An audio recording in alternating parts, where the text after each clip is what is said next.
Hello, welcome to A Day with the Cart Driver. We're up to the winter 2015 season. Second half begins now. I'm here with Day. Oh, yes, I suppose it is the second half. Yes, I'm here with Scamp, by the way. that would be me. Actually, this is, if you think about it, this is sort of an important season for us. Mm-hmm. If you think about it. Oh, this is the first season we were living together. Yes. Ah. This is the first, we had just moved in together when this started. We'd been married a month, but Yes. we couldn't live together at first just because of Yes. logistics. So we actually watched a few of these things together, including, and probably the biggest show of this season, Death Parade. Oh, see, I wanted to start with Yuri Rash Oh, or Yuri Yuri Bear Bear Storm. Storm. Oh, well, we started with the one because we even liked. more, well, it was the first one we watched in the season. Yeah. And also I've remembered vividly, you had picked me up from work. Okay. It had just come out. Some folks had watched the episode and were shrieking about it being Guro, which it really isn't.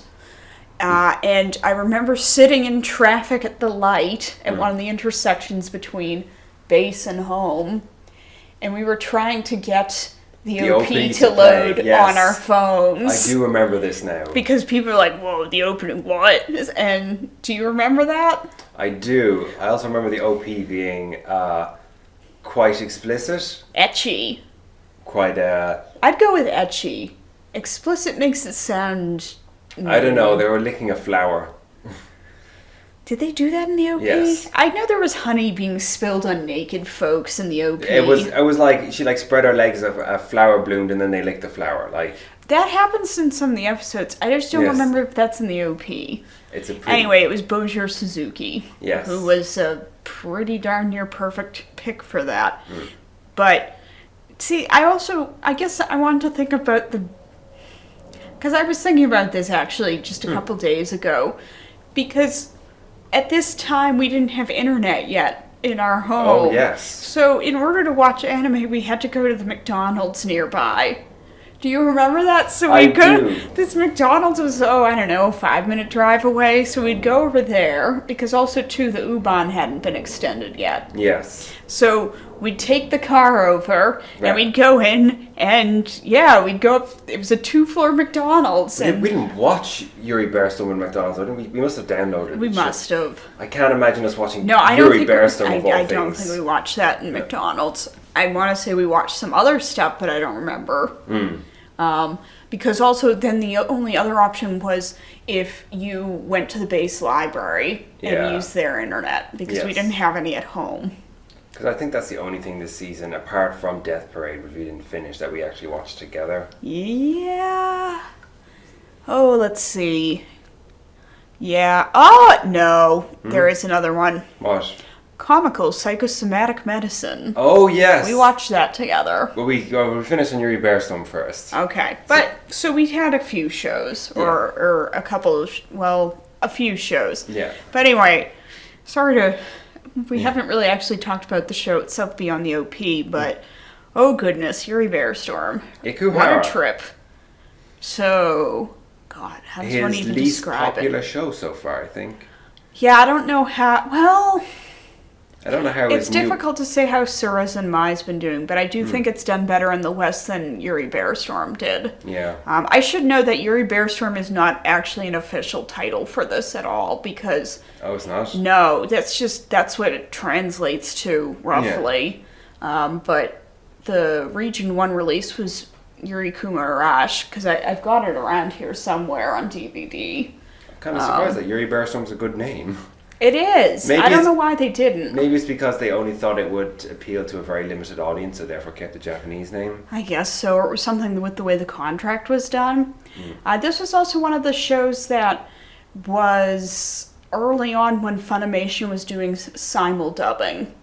This was an early example. Ikuhara probably at his most, unchained weirdness. Weirdly, yes, but also it is most coherent. It's sort of...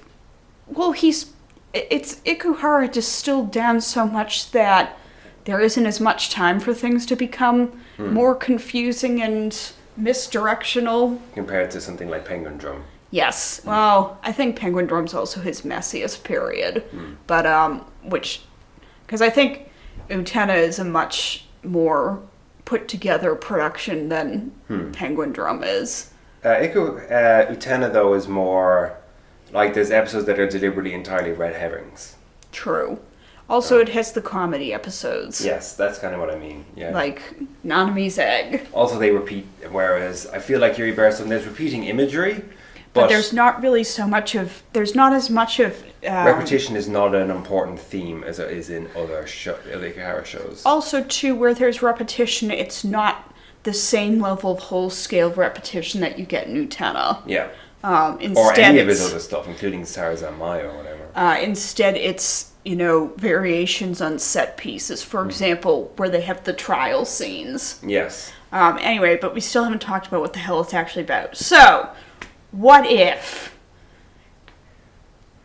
in our world suddenly bears rose up and started just chowing down on all of us? And I know that sometimes bears do this, but I mean like on a massive scale.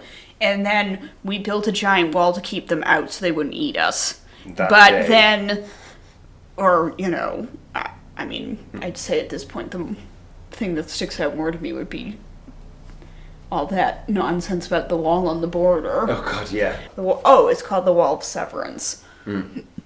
And so the show starts out, there's these two girls, they're teenagers, and they're in love. And their love is so pure, and they have their lily garden that they tend to. And, because this show is not very subtle. Yeah, well. But then something terrible happens. One of them gets eaten by a bear. And that's how the show starts. And we also learned that the girl who isn't eaten by a bear, her mom was also eaten by a bear. So she really doesn't like bears. And then there's two mysterious transfer students who seem a bit bear-like. Gow gow. Gow gow. Oh, God. And that's the premise of the show, and it proceeds from that point, and it's a lot of like, the bears, they've infiltrated, who's killed the girlfriend, whose name's Sumika, and, what bears are responsible, and are the new transfer bears the ones who are responsible, but people don't know that they're actually bears because they're disguised as humans, and there's a decent bit of nudity. There's also this incredibly funny, brief scene involving the two bears jumping out a window to escape, and one of them has just gotten out of the tub, and she has a towel around her, and she lands. They both land perfectly, but then her towel drops. But you're behind, so it's not that. It's funny rather than like, fan service. It also is very, very, like from the very word off it is like, the bears that represent gay people. Yeah, it's super gay. That day. It is extremely gay. Straight kind was seen the grim reminder. Heterokind. So it's very much about kind of this, it's basically about fear-mongering over gays and how people who live in that society but are gay struggle to come out in that society, basically. Yes. There's a lot, yes, it's very specifically about queer people, but there's also a broader message going on, story going on about social exclusion. Yeah. The classroom has a voting system where they vote for who they're going to exclude using their phones. And the implication, too, is that people who are voted to be excluded are going to die. Not because necessarily the class is directly taking violent action, but because they won't be protected against something they keep calling the invisible storm. And so there's hints that there might be a connection between the lead and one of the bears, and it's my favorite Ikehara work. You are like, Ikuhara is my favorite creator in all of anime. Probably. And whereas I'm like, I like his work, but this is probably my favorite of his because of the two things I mentioned earlier, which is that it's his most coherent and his most Like, he has one thing he's focusing on, and he's telling that exactly. And I think it does a really, like, I think the characters are a bit weak. Yeah, the characters are a little bit weak, with the exception of Lulu, who's Yes. one of the bears. She's fantastic. She's Gao Gao. She's just really good. Yeah, the rest of the cast isn't quite as strong. It also, I think it shares in common with, so the Revolutionary Girl Lieutenant movie is, to me, people be like, oh, it's so much weirder than the TV series, but I think it's a lot of window dressing. I think that the movie's even more clear about what the heck it's all about than the TV series is. And I think, I shouldn't say window dressing because that sounds somewhat dismissive, but I think that some of the weirder aspects can distract people from how straightforward that story actually is. It's straightforward, but it's also completely abstracted in a way that Yuri Bear Storm isn't. There's a lot of abstraction in Yuri Bear Storm, but this character is still ultimately going towards ultimately what is happening in the character's straightforward normal plot is the exact same thing that is reflected in the all the imagery and stuff that's going on, the abstract story. But I also feel like it is a much more straightforward story in terms of what it's about and what it's trying to say. This is the Lieutenant movie you're talking about. No, actually I'm going back to Bear Storm. Oh yes, yeah, I agree. Yeah, so I think what I'm arguing is I think that's what the two, I think they have that in common. Yes, the Lieutenant movie is way more abstract. Yeah. But I also think that in both cases you have some very bizarre, seemingly bizarre choices made in terms of presentation that if you sit down for a moment and focus on the prize, eyes on the prize, you realize, oh, okay, that's what it's about. But yeah, I really liked Yuri Bear Storm. I wish it had sold better. It did not sell at all. I did buy it, though. I imported the Japanese DVDs, so I was one of the people who supported this show. Yeah, it didn't, like, even in the West, like, its score on MAL is like 7.2 or something. Yeah. It didn't catch on. Oh, also, there's another thing about Yuri Bear Storm. Because it wasn't streaming in English where we were living. Do you remember we tried to watch like half of an episode of it subbed in German? I don't remember that. That didn't My German was a lot worse back then. Oh God, my German was non-existent. And look, did they say Kartoffel? No. Well then, I wouldn't have understood anything. Oh, they would say Honig though. Honig, okay. Yeah. See. Yeah. Ha. Gao. What would they say? Gao. Das Gao. Das. Das Gao sounds like something that Rammstein would come out with. Da. Das. Du Gao Gao. Das Gao Gao.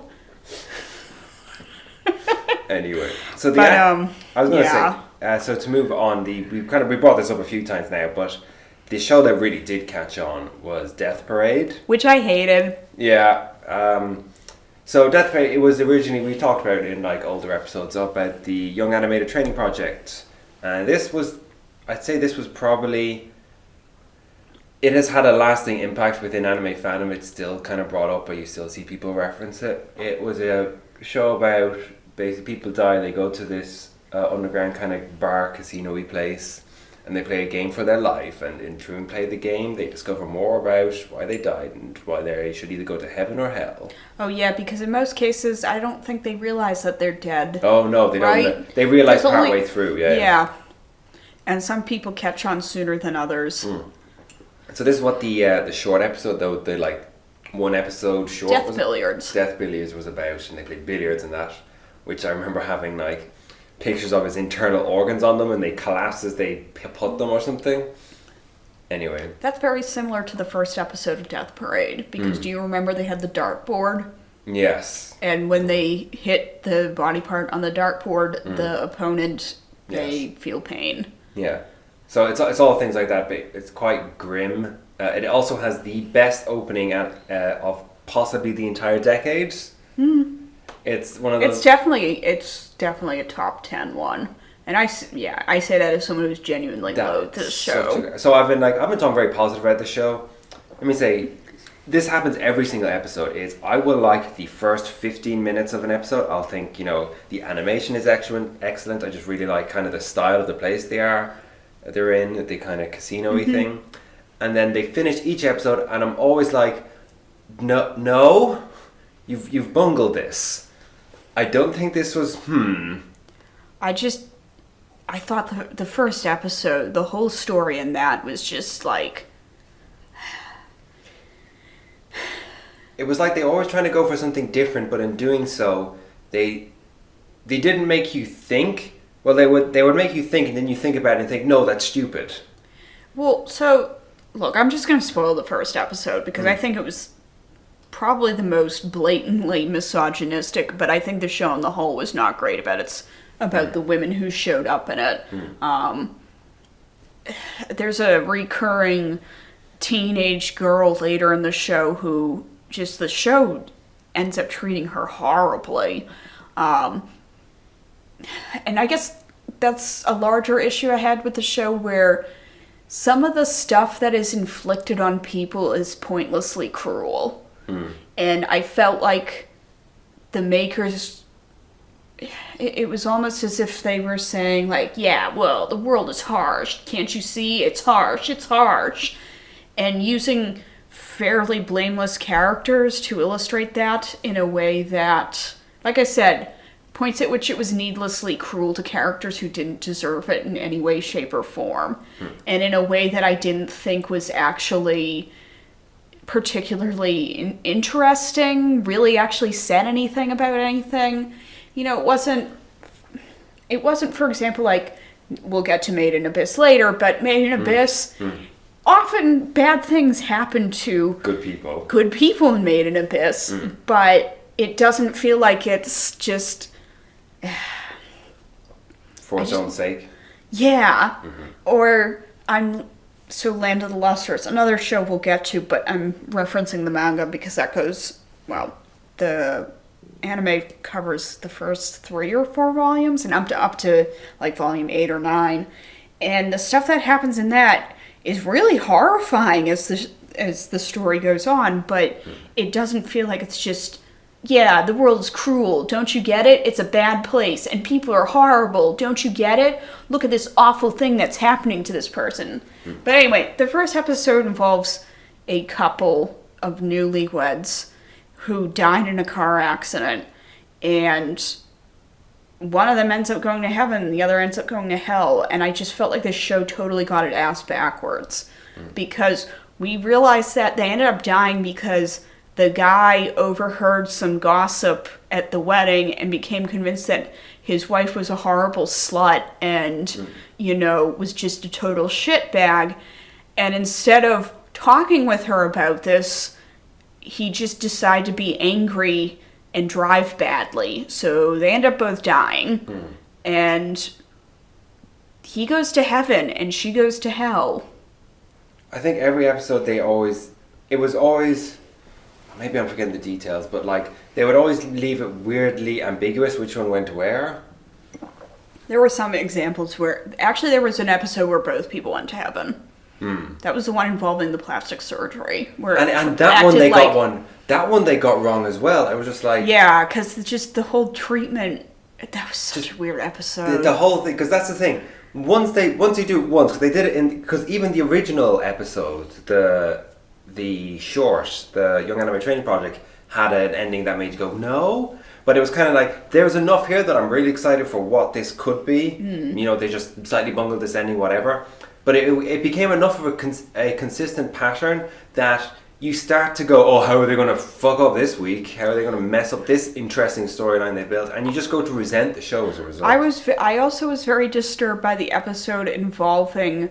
it was like a teen boy and a middle-aged woman, and the treatment of we realized that the middle-aged woman was a victim of domestic abuse when she was younger, and she's ended up turning her life around and becoming a bit of a variety show type celebrity. And I don't remember really much about the teen boy, but she's struggling really hard to not, because a lot of the people think that they can manage to not die if they win the match, whatever game they're playing, and she's struggling really hard to not die, and she does some things that are definitely like, whoa, that was kind of shitty. But I also felt really uncomfortable with the way they characterized this person who had survived abuse. I felt like it's not to say that abuse victims are all angels, or that, I mean, someone shouldn't have to be an angel for you to be like, yo, domestic abuse is bad. But I was really bothered by the way they depicted her and treated her within the show. Then there was the episode where the right person went to hell and the right one went to heaven, but it still is an episode that's like, what? Yeah. The one with the cop? Oh, I was thinking of the one with the teen girl playing Twister with her idol friend, with her idol, the idol that she liked. She's the one who gets stuck, though. Remember? Yeah. No, this is the one with the cop and the teen boy, and it turns out the cop is a dirty cop, but it's just, he goes completely off the rails toward the end, because he's like, oh yeah, kill me, you won't, and like, he let his sister get raped at one point, let the guy's sister get raped, because he was like, oh, I saw it, and then I just let it happen, and it just, he doesn't behave in a way that seems remotely realistic. Yeah. Yes. Like, are there dirty cops who do bad things? Oh, absolutely. This guy, though, they just uncorked him completely at the end of the episode, and it really... Also, too, little sister who we never really actually... We only meet her to be like, oh, you're being stalked. Oh, you were raped. I mean, she only exists so that the teen boy has some grievance from his life. So it continued the trend of not treating the women in the show terribly well. Yeah. But it just, it was popular when it came out. A lot of people really loved it. And I still see it brought up. It was still, its star has definitely dimmed, because it's 5 years old now and it wasn't huge. But it was definitely the most popular show in the West this season. Oh, by a long shot. Well, what about Assassination Classroom? The manga was huge, the anime less so. Okay. So Assassination Classroom, because I actually watched a bit of this, was the one about, I mean, you must have seen this one, because he's such an iconic character, because he's so bloody obvious. Because he's a yellow, alien thing. Yeah. It's the one with the giant smiling yellow alien face, happy smiley face with a million tentacles, and he says your goal for the year is everyone has to kill me, and none of them can kill him because he's an alien. He's an alien, but he's also the best teacher you ever had, kind of thing. Which sounds great, but then you watch it and it's I don't know, I couldn't get into it. I always liked the idea of it, because they got the manga covers that's just the giant big smiley face. I guess it's sort of like, what if Great Teacher Onizuka was about trying to kill the great teacher Onizuka instead of just being a bunch of fucking delinquents? Yes, and Onizuka was an alien. Yes. I've always liked the idea. I won't actually say much negative about this. I think the adaptation was pretty crap.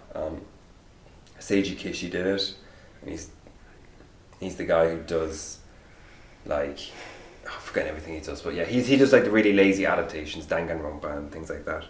I like Danganronpa. Okay. But I think Danganronpa also had a much more unique visual style than did Assassination Classroom. The manga is very, because it's a Jump manga, and I think it still runs today actually. But yeah, no, I get where you're coming from, but I think that's more the manga necessarily than the anime for Assassination Classroom. When I watched, largely by myself because you weren't interested, was Marry the Virgin Witch.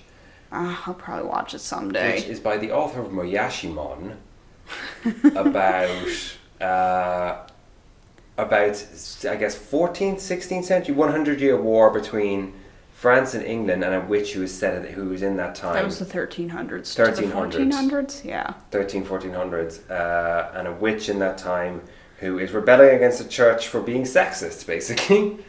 Because we had a discussion the other day where where you said here are the list of anime that are about feminism from the last decade, and then I was like, there must be more, and then I went through my anime list, and I was like, I can't come up with any, and I came up with one, which was this. Well, actually, it sounds even worse if I point out that I didn't say the last 10 years, I just said ever. Yeah. Because Yeah. I was like, well, there's Revolutionary Girl Utena and there's Taisho Baseball Girls. Leave a comment if you have another anime about feminism specifically. But Mary the Virgin Witch is the one I came up with, and I really do think that because she is specifically about how the church uses its religion to be shit to women, and specifically be shit to any woman who wants to and try to control their sex, basically, because this whole creepy attitude towards like the Virgin Mary, how the witch hunts that were going on at this time were like, and they're like yelling at her like familiars, like, do you know what they do to a woman they think they're a witch? They jam their hand up there and see if you're a virgin, and if you're not, you get killed. You know, she's like fighting the good fight, but at the same time she's also a virgin herself, so she's trying to rebel against the church and show her own sexuality while also not quite getting it herself. I think you have to mention the incubus at The this incubus. point. Or is it the succubus? I can never she has remember she has a which. succubus as well, who's just some sexy older lady. But then she tries to make an incubus out of an owl, because they're owls. And she turns one owl into her incubus, which, if you don't know what incubus is, it is a sex demon, but male. They go around having sex with people. It's a male succubus. Male succubus. However, because she ain't seen a dude naked, dude's got no dick. It's just a giant cloud around where his crotch is. And this incubus has like constant just like existential crisis over his lack of dick. Yes. It's pretty great. It's also by the director of Code Geass, Goro Taniguchi. Oh my god. I know. I think I'd forgotten that. It's a really weird pick for me. Just like randomly like, no, I'm adapting this one about 13th century England. France? Is it France? Oh, I guess it's in France. It's in France, yeah. Yeah. I'm a big fan.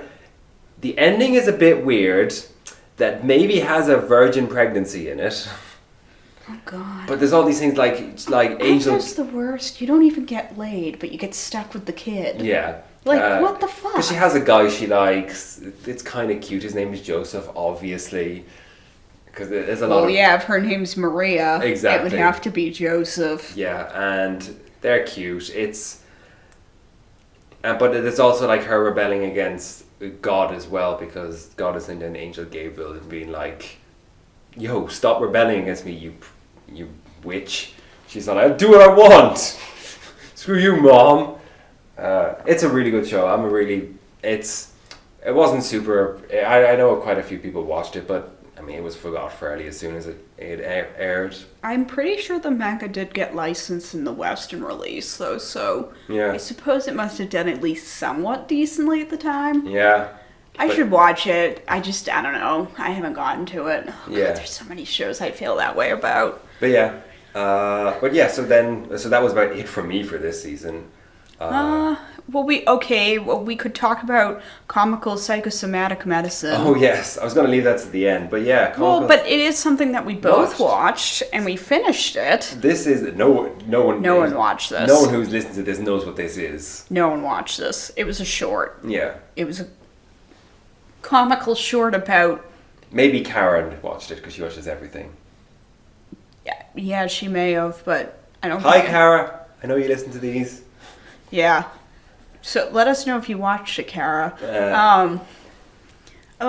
So they were shorts. They took place in a clinic. Yeah. And it was a clinic where people were coming in for, wasn't it? Psychology. It was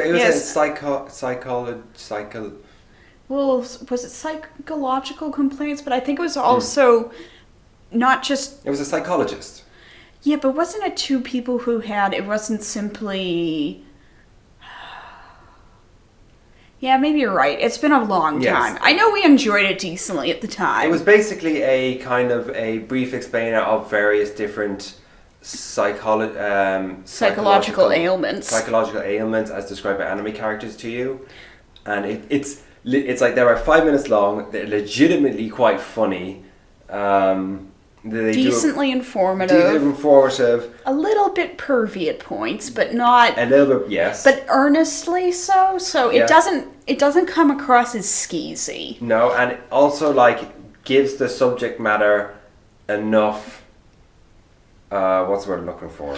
I mean, it's comedic, but it's not making fun of no. the people who are suffering from ailments. It's like the one episode where they talk about like pedophilia and lolicon, and you're like, oh no, what are they going to do in this? And it's like, and then you get arrested by the police, and you're like, thank you.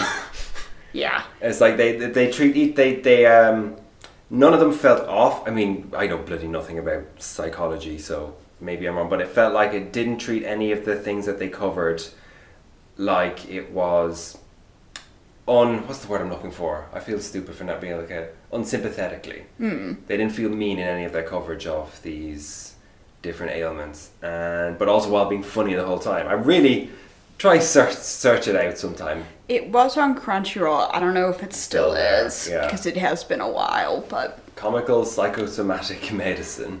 Have fun spelling that. You watched a few things this season, though. Like, you watched the new Idolmaster. Oh, yeah. Actually, I did.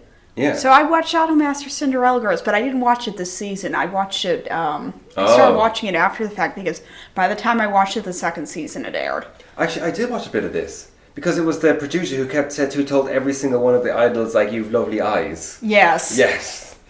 Yeah, it was alright, actually. So this was actually streaming on Daisuke, which was a streaming platform that is now defunct. Yeah. That was a... No, it wasn't. It was a... Sunrise? TV Tokyo may have had some involvement, now that you mention it. Maybe it was Bandai and Sunrise. I mean, I think they must have been involved, but there were a lot of companies involved with this. This was a platform that a bunch of Japanese companies got together and put it together, and they did the funding for it, and yeah, this was the platform, Daisuke, which a lot of people complained about it, but I'd also like to point out that it was free, so I'll admit I sometimes felt like some of the gripes were in excess to the fact that it was a free platform. This was a completely free platform, although I do know that at one point you could buy Gundam the Origin episodes to download. And Gundam Unicorn, I think. Yeah, I think you're right about Gundam Unicorn. Yeah. But otherwise, this was a free platform.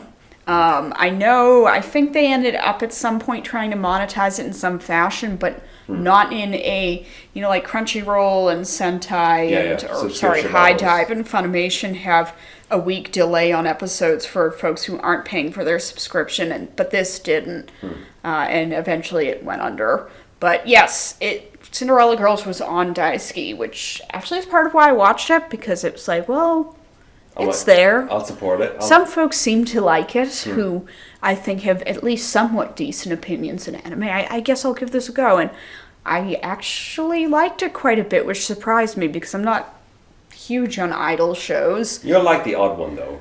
Yeah.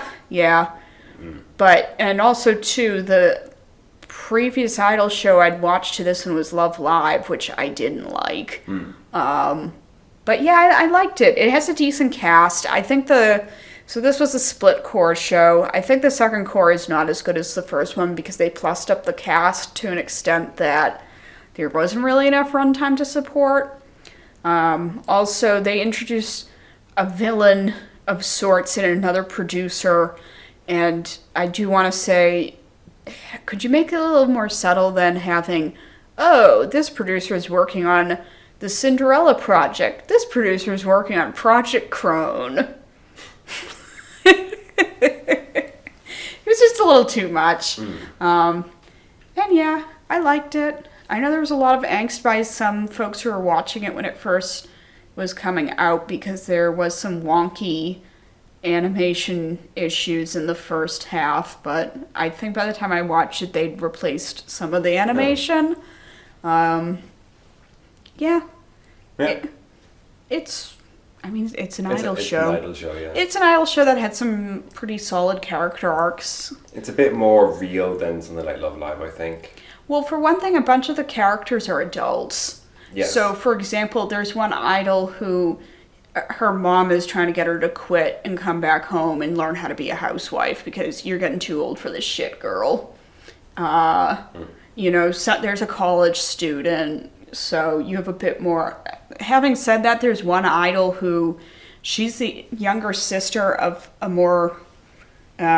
very successful idol, and her sister's whole image is like as a co-gal, and the younger sister's like, I want to be like my sister, basically, and it's like, I want to be sexy, but she's like 11. Oh. And you're like, girl, really?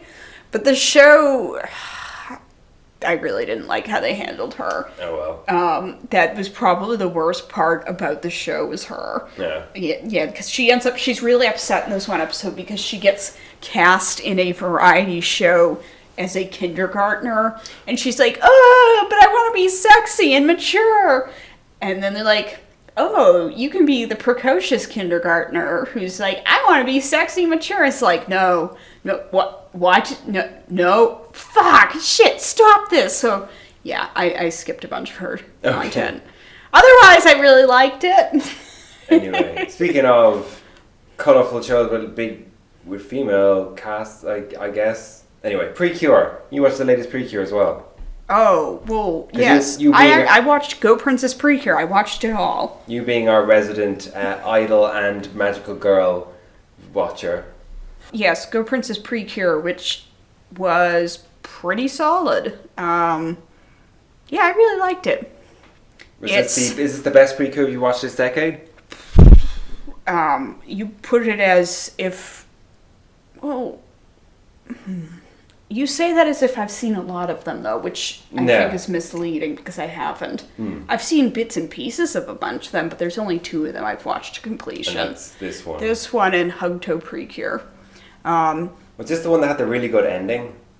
Yeah, the ending was fantastic. I remember you like really excitingly, not even excitedly, but like, this has touched me deeply. Yeah, it was a really good ending, but it was also that... So this season of Precure, there was a bit of angst because it's like, oh god, the theme is princesses. Oh, this seems kind of, And I do think they never quite resolve the problematic aspect of princessness as a thing to aspire to.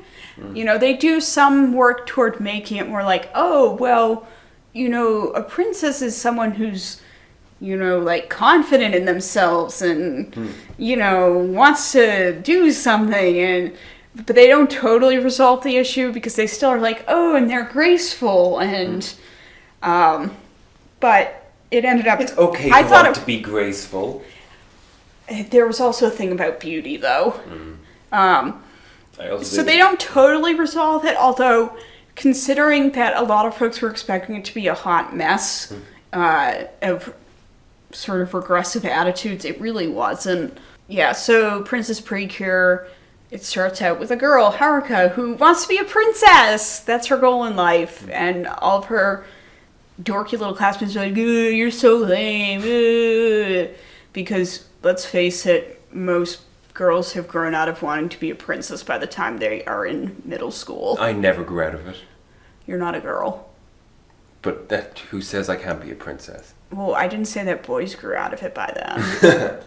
Anyway, well, so then she starts going to this fancy private school. It's a boarding school because she's like, oh, if I go here, then that will help me bring me closer to my goal because it's so refined. And anyway, the usual Precure stuff happens. Oh, I'm a Precure. There's other girls and they're also Precures. What? I think this might be the only example, though, of a girl being picked as a Precure and being like, no thanks, bye. And then them having to convince her, like, wait, but you did so well when you transformed and you fought that bad guy. She's like, yeah, well, you know, I'm trying to do my career thing here. Yeah. Because her mother's this particular girl, her mother's a model, and she wants to be a model when she grows up, and she's already doing a bit of that in child modeling. But the standout thing for this was the visuals. Wow, this was a really good looking show. It's not just in terms of the quality of the animation, but also just the way they choreographed the fights, the way that they, you know, composed certain shots. This was a really good looking show. Or do you because, you know, like Heart Catch is usually brought up as the kind of gold standard for Precure visually, at least. But in that case, it's specifically using super robot kind of visuals and logic. So this definitely had influences of Uteno. Ah, so it's that kind. It's like almost. What's the name that they all take from? Osamu Dazai. Oh, yeah, Dazai. Osamu Dazai. Yeah, so it's Dazai style. Yes. Okay. Yes. And it called all the ways back to Rosa Versailles. Well, or I think even the better comparison point would be Dear Brother. Yeah. Which is a show that is fantastic looking, and I really love its use of light in particular in composing scenes. But yes. So it's less the animation and more the... You said the animation's still good. The animation's good. It's not... Like, you'd never watch and be like, whoa, this is just like Soul Eater's first OP. Yeah. Or this is just like... Although I will say the finale's fight scene is fantastic looking. Yeah. But yes, it's just... It's shot composition. Yes. Well, and the choreography of the fights is really good. There's a dynamism to it that... Trying to then go to watch other Precures, I felt a sense of... what was a step down. Yeah. Even for Precure shows that I've liked what I've seen of, so, what's the name? Fresh Precure. Good show. Holy hell, the visuals are horrible. Fresh is like, uniquely shockingly bad looking. Fresh, I seem to remember being unique. Like, I checked out of Precure at a certain point, but yeah, Fresh I remember being uniquely awful. I think it's because Fresh feels shocking to look at visually because it's... Well, at this point, it's 10 years old, but it's from 2009, so I have a sense of, like, this shouldn't look this bad. Yeah, and then, like, Hard Catch looking at other and children's Smile shows from similar vintage, you think, yeah, what was going on with this one? Happiness Charge Precure is, the visuals are kind of weirdly... It's weird. It looks older than it is. It's not that they look like crap, it's just they look... Sometimes something calling back to an older era is okay. Something like Megalobox, for example. Yes, but Megalobox looked good. Yes.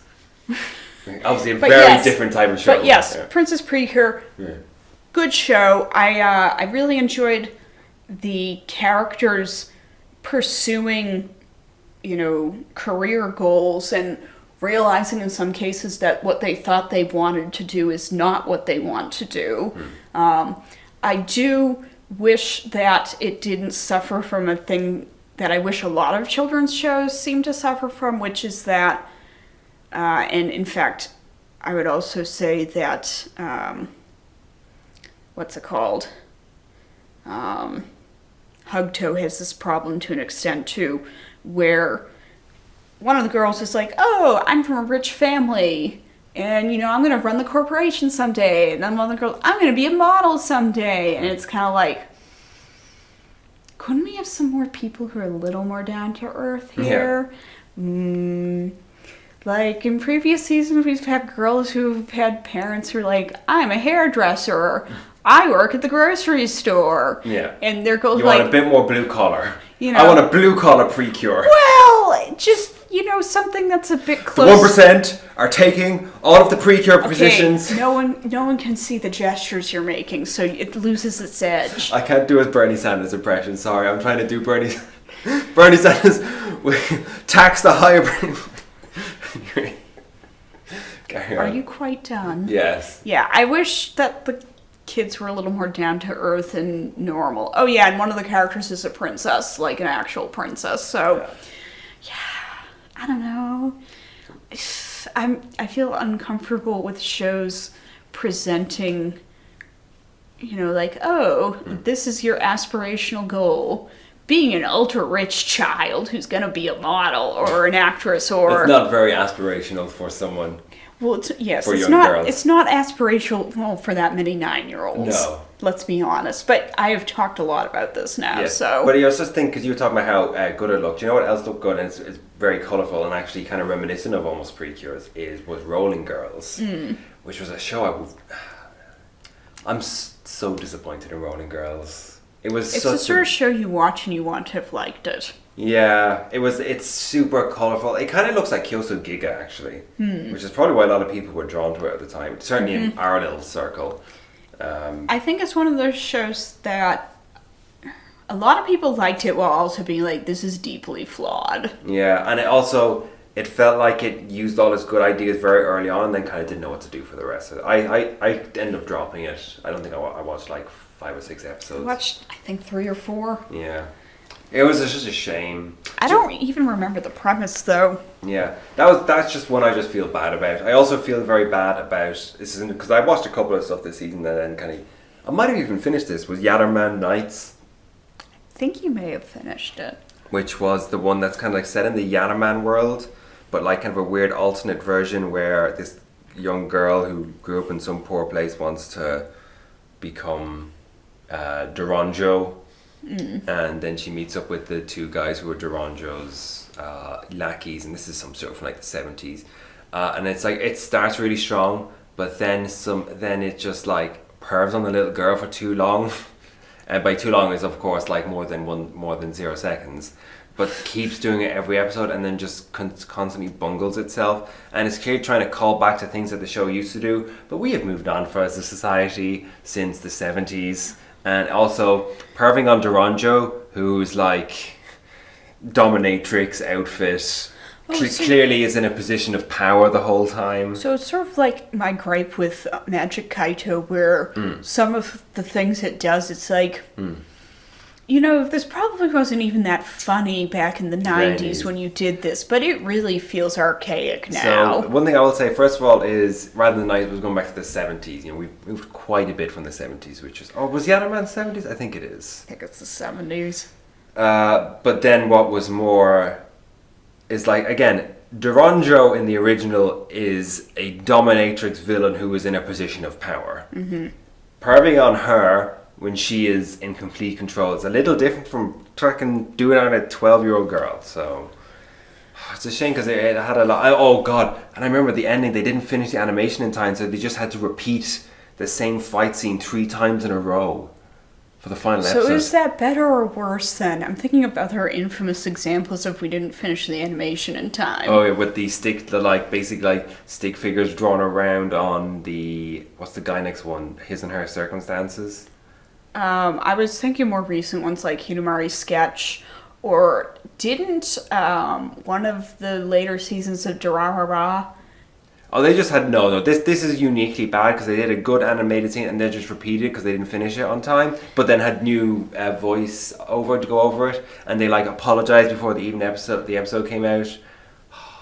Wasn't the Hidamari Sketch incident though? They had storyboards up on the screen. Did they? I don't remember. I thought that was Hidamari Sketch. I could be wrong though. Yeah, the His and Her Circumstances one is the most infamous. The Durarara one, wasn't that they just had none of the in-between animation? Yes.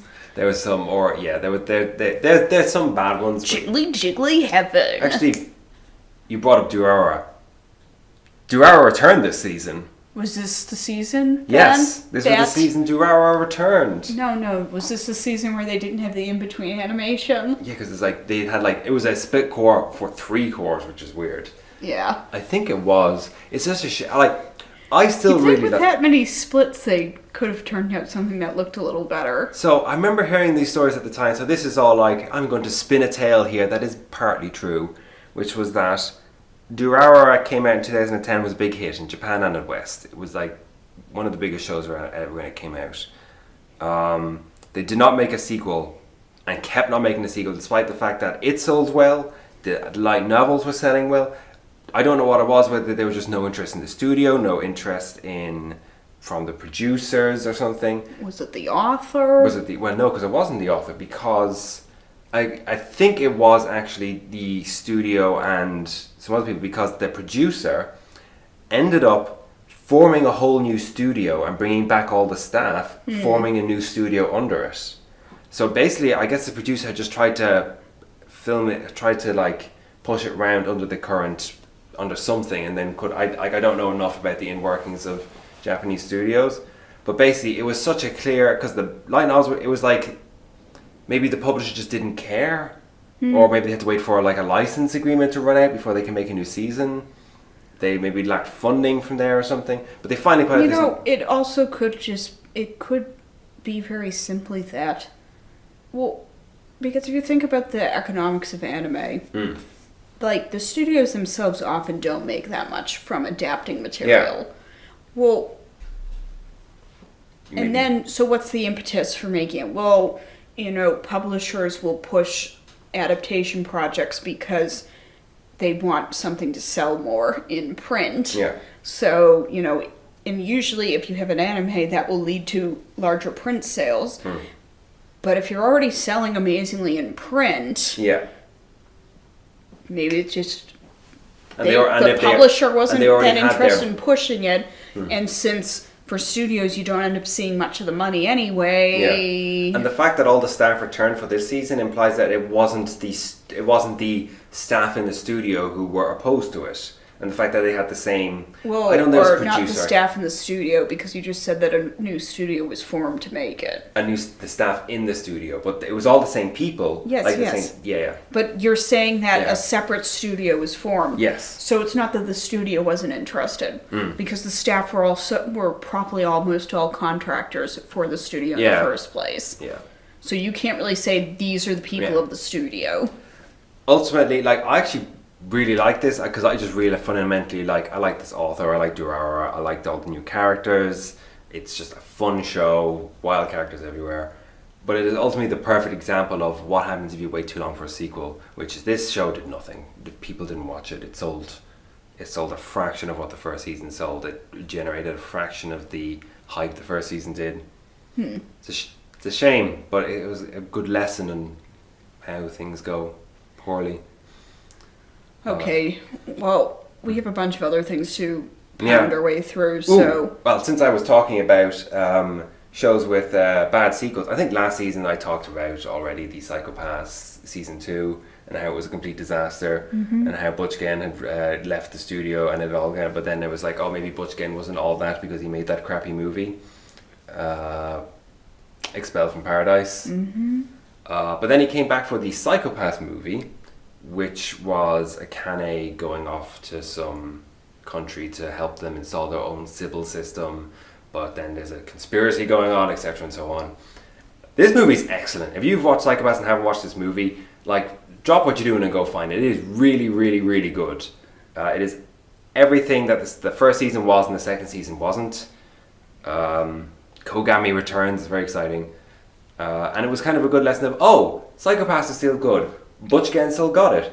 Psychopaths has still got it. It's I'm a really big fan of this movie, and I'm actually looking forward to see what else they do, which doesn't have Butch Gen on it anymore. So if it fails again, it's like, well, it's just bloody cyberpunk. How difficult can it be anyway? Well, I'd like to see you do some cyberpunk. Yeah, I know. All right, but we have a pile of shows still, unfortunately. So. Oh, this was around the time light novels were really they didn't know what to do and just churning out generic harem. Let's see. Testament of Sister New Devil, which, I have to say I love that title because it's so ridiculous. I've just written something here just called Absolute Shite. I don't even know what that is. Absolute Duo? Oh, maybe, yes. I think that's Absolute Duo. There was a whole bunch of these just really bad light novels. There was also a light novel title that was shoved into the Noitamina time slot. Oh, God. How to Raise a Boring Girlfriend, which was a good sign that Noitamina has completely given up trying to target women at this stage, although they've changed recently. But stuff like Banana But anyway, Fish. back in the salad days of 2015. Yeah, How to Raise a Boring Girlfriend, which actually just got a movie recently, so people are still consuming this particular property. In Japan, anyway. I have a feeling it does do nothing in the West. There were definitely people at the time who were like, no, you see, this is actually, deep and meaningful. You need to watch it, and aren't they designing I think it's a game. It's a dating sim. A dating sim, and the guy ends up involved because there's a girl who's doing it, and she asks the boy to get involved because I think he's done something with writing, so she needs a writer. I just know that there was a banner ad for this at one point that kept showing up on anime sites, and I felt a genuine sense of annoyance at one of the heroines was in this ad, and you're looking at her and you're thinking, breasts don't work like that. Breasts are not full of helium. They do not drift upward in your shirt like that. Yeah. That's not how yes, okay, fine, when you're younger they're perkier, but they're not so perky that they're tipping their way toward heaven. My breasts are full of God and they tip towards heaven. Yeah, so saith the Virgin Mary. If you want naked boys instead of naked girls, though, you could always watch Cute High Earth Defense Club Love. Although, saying naked, I feel like the nudity here is a bit less... I specifically remember them all coming out of a bath and then drinking milk while their nipples were out. But they didn't have nipples because it's not a good anime. Yeah, because they didn't have nipples.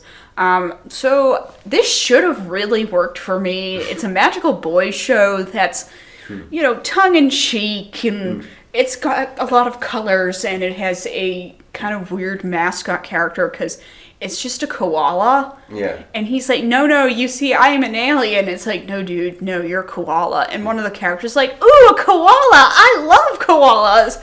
And so he spends a lot of time being like, no, I'm not. I am an alien. And this... But I thought it was really boring. Yeah. It didn't work for me.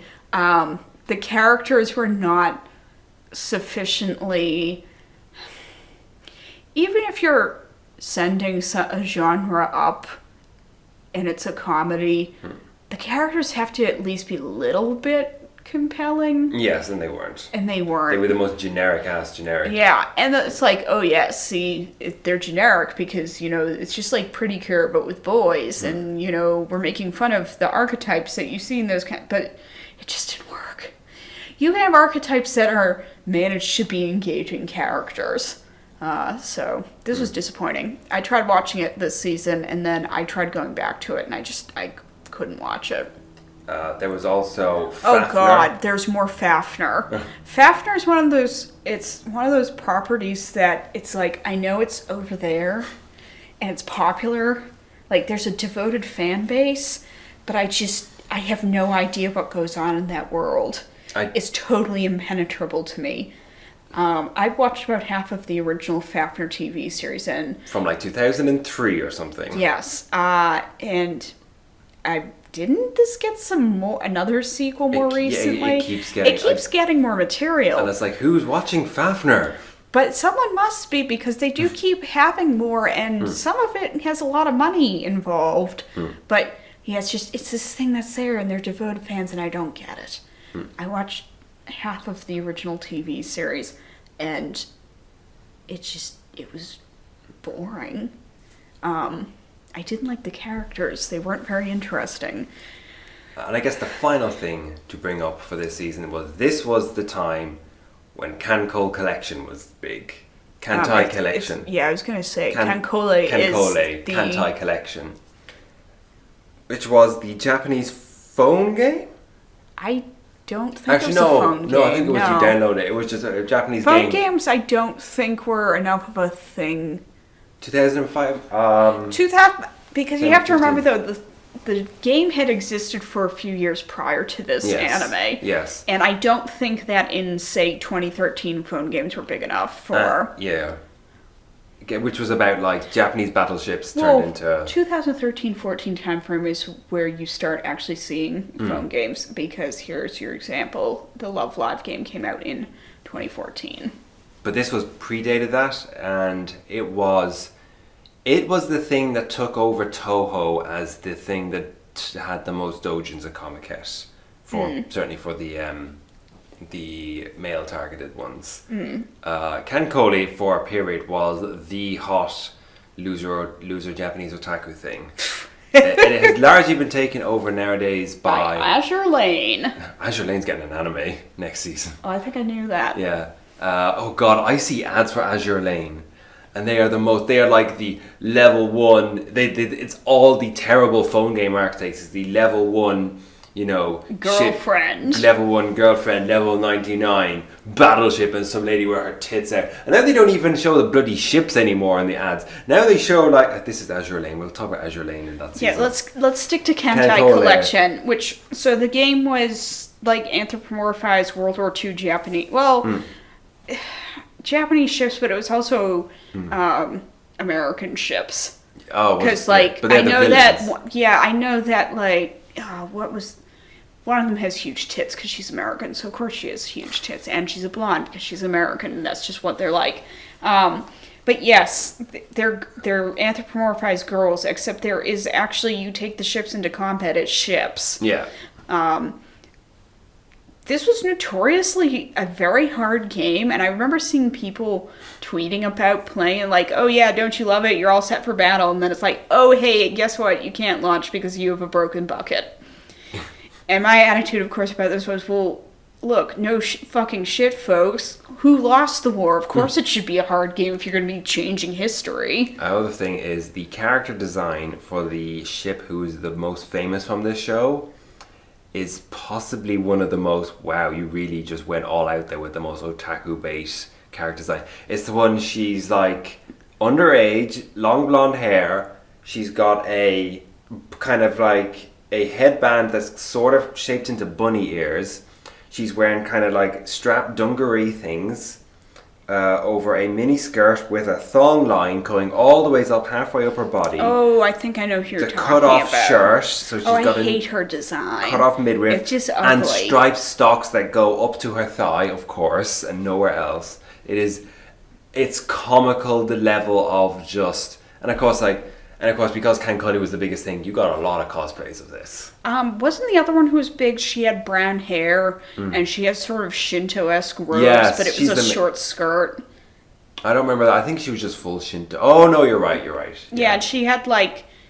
She was kind of shrine maiden-y. Yes, and she has some sort of headgear too that looks vaguely like. Not a conning tower, but I don't know my ship terminology well enough to explain what it was. She was the main character in the anime. Though, that the anime actually looked rather cheap. Oh yeah, the anime wasn't good at all. But yeah, it didn't need to be, I suppose. Its time at the top was, I mean, I wouldn't say short-lived because it was several years. Like, well, it also, a couple of years, we have to give it some credit because it did certainly spawn a lot of imitators. Yes. Azure Lane being the most famous. What was the other one that got an anime? Blue... Arpeggio Blue Steel predates this. Oh, okay. Yeah. Ah, yes, Blue Submarine #6. Yes. Arpeggio Blue Steel is his own weird thing. It's but yeah, I feel like that it is now been passed. If anything, I bet you Toho actually has repassed out Cancole. But the thing that's really the top now is, of course, Fate. Oh, God. Fate, what's the fun game? I hate Fate. I hate the word Fate. The Fate thing is the big thing, Fate I believe, Go. in the Dojin circle. Oh, there used to be people who put out numbers. I have blocked Fate Grand Order on Twitter. I have had to block the names of several historical figures because I'm tired of seeing their tits. How could you ever get tired of seeing Alexander the Great's tits? Actually, no, he's... Alexander the Great's... Well, he's man tits, I suppose. Yeah. Actually, I saw someone did a tweet the other day, and it was like bimbofication. It was showing how his depiction is slightly shifted as time has gone on in the franchise. Who's? Alexander the Great? Iskanders. Wait, has he become less muscly? No, it's just his clothes have become less evident. Oh. How could you do my man dirty like that? Alright. Anyway, so... It wasn't a great season, but yeah, like Yuri Bear Storm's great. Yeah, yeah, there were some good things. Mario the Virgin Wish was very, very good. Princess Precure was a solid show. I was very excited that Durara was back, even though the animation was. You know, I genuinely did end up enjoying Cinderella Girls, much to my surprise, even if I skipped all the concert scenes. And it did have the Death Parade opening. True. Which is what we'll finish on. Which also has a good music video. Oh, yes. But anyway, folks, ready? You gotta do the how it opens, the OP. Ready? Whoa. Yeah.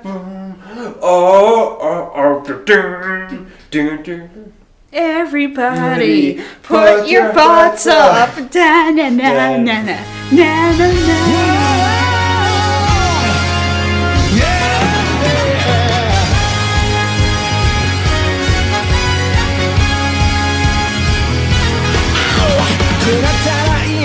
妄想と現実に一石を閉じて個性を磨け結界悩むなんだよまた一つ消去頭からケツまでそれが我がエンタメだ